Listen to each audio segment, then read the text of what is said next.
হিমালয় আমাদের অনেক কিছু দেয়, যা দিল্লিতে পাওয়া সম্ভব নয়।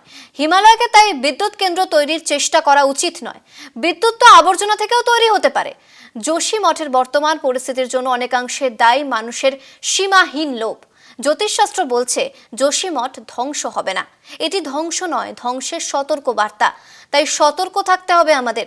কলকাতা টিভির সঙ্গে একান্ত সাক্ষাৎকারে জানালেন শঙ্করাচার্য মঠের মুকুন্দানন্দ মহারাজ।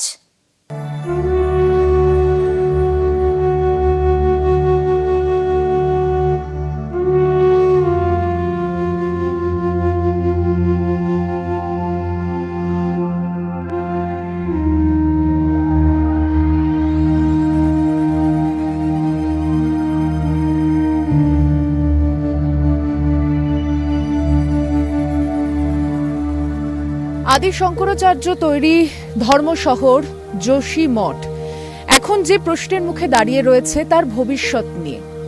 এখানকার বাসিন্দাদের প্রশ্ন, তারা পুনর্বাসন পাবে কি, তারা তাদের ভবিষ্যৎ সুনিশ্চিত করতে পারবে কি, সরকারের ভাবনা যোশী মঠকে কিভাবে বাঁচাবে, এবং এখানে আগত তীর্থযাত্রীদের মধ্যে ভাবনা যে এই যোশী মঠের যে মূল ধার্মিক মাহাত্ম্য তাকে তারা কি হারিয়ে ফেলবে।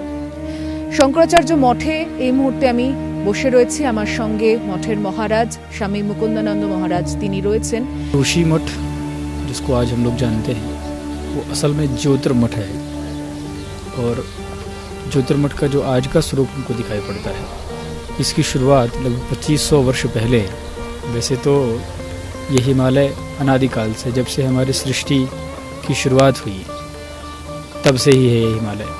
और हिमालय को ये कहा जाता है कि वो भगवान शिव का निवास स्थान है, शक्ति का निवास स्थान है। तो यहाँ पर भगवान शिव और भगवती पार्वती के मंदिर, उनके जीवन से संबंधित लीलाओं का स्थल आपको यहाँ पर प्राप्त होंगे। 2500 वर्ष पहले भगवतपाद आदि शंकराचार्य जी महाराज का अवतार हुआ। साइंटिस्ट जो बताते थे कि यहाँ पे भारी मात्रा में डेवलपमेंट अगर होगी तो जोशी मठ कभी ना कभी गिर सकता है, तो ऐसी क्या स्थिति आई कि इस शहर को आज ये दिन देखना पड़ा। हम ये कहना चाहते हैं कि देखिए, बाकी चीज़ों के बिना आप रह सकते हैं, लेकिन प्रकृति के बिना आप नहीं रह सकते, क्योंकि आपका शरीर, हमारा शरीर पंच तत्वों से निर्मित है। तो हमको अपने दृष्टिकोण को बदलने की आवश्यकता है।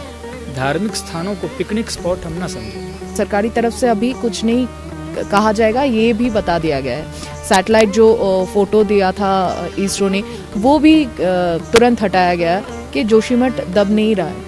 तो कहीं पे ये दबाने की कोशिश में है या सच्चाई छुपा के इन लोगों को दूसरी ओर दिखा रहे हैं। देखिए, कितनी भी दबाने की कोशिश की जाएगी, वस्तुस्थिति से आप मुख नहीं मोड़ सकते। जो जिम्मेदार व्यक्ति है उसको फेस करना पड़ेगा। सरकारों को ये स्वीकार करना पड़ेगा कि उनकी संवेदनहीनता के कारण ये स्थिति आई है। जहाँ तक जोशी मठ का अभी का प्रकरण है, इसकी शुरुआत लगभग 10 वर्ष पहले जब एनटीपीसी आई उसी समय से हो गई थी। एनटीपीसी के आने में भी समस्या बहुत नहीं थी लोगों को। समस्या ये हुई कि जो हमारी स्रोत थे, जल स्रोत, प्राकृतिक जल, सारे स्रोत इन्होंने समाप्त कर दी। अब जल स्रोत जब हमारा मर गया तो निश्चित रूप से वो जल जाएगा कहाँ, वो अंदर घुसने लगा। तो शुरुआत वहीं से हो गई। इसरो ने जो जानकारी दी उसको तो सरकार ने ये कह करके कर दिया कि भाई भ्रम ना फैले, किसी के मन में घबराहट ना हो, इसलिए हम उसको हटा रहे हैं। भाई आप उसको हटा रहे हैं, ठीक है, भ्रम मतलब लोग घबराएं ना, ये तो अच्छा है। हम लोग भी लोगों को यही कहते हैं कि भाई आप धैर्य बना के रखिए। बड़ी से बड़ी आपत्ति जो है धैर्य बना करके यदि रखा जाए तो वो समाप्त हो जाती है। लेकिन समस्या का समाधान इतने मात्र से नहीं होता है। ज्योतिष पीठ की ओर से हम लोग पूज्य शंकराचार्य जी महाराज सुप्रीम कोर्ट गए थे। सुप्रीम कोर्ट में उन्होंने PIL दाखिल करके कहा कि इसको राष्ट्रीय आपदा घोषित किया जाए, जिनकी जितनी संपत्ति है उसका कैलकुलेशन करके उनको उतना मुआवजा मिले।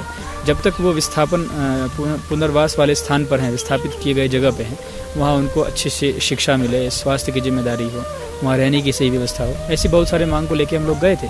कल माननीय सुप्रीम कोर्ट ने हम लोगों को ये कहा है कि आप हाई कोर्ट नैनीताल में जाकर के अपनी बात कहें। तो हम लोग कोर्ट के माध्यम से भी ये बात कहने की कोशिश कर रहे हैं। हम लोग एक विचार ये है जो बहुत महत्वपूर्ण है कि आपदा अभी आई नहीं है जोशी मठ, आपदा अलार्म बजा है, ये आपदा आने वाली है। तो आने वाली आपदा की गंभीरता को यदि सरकार ने समझ लिया कि नहीं आ रही है, तो वो शायद जनता को यदि बता दे कि नहीं आपदा नहीं आने वाली, स्पष्ट बता दे, और आने वाली यदि है तो जिस तरह का सिस्टम अभी चल रहा है उससे तो मतलब पता नहीं क्या होगा, कहना मुश्किल है।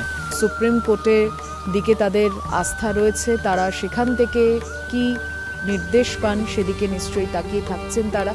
এবং অবশ্যই মঠের তরফ থেকে বাসিন্দাদের জন্য তারা ক্ষতিপূরণ সরকার যা দিচ্ছে তার পাশাপাশি যে কাজগুলো করার সেগুলোরও ব্যবস্থা করা হচ্ছে। ক্যামেরায় প্রদীপ কুমারের সঙ্গে যোশীমঠ থেকে আমি সুচন্দ্রিমা, কলকাতা টিভি।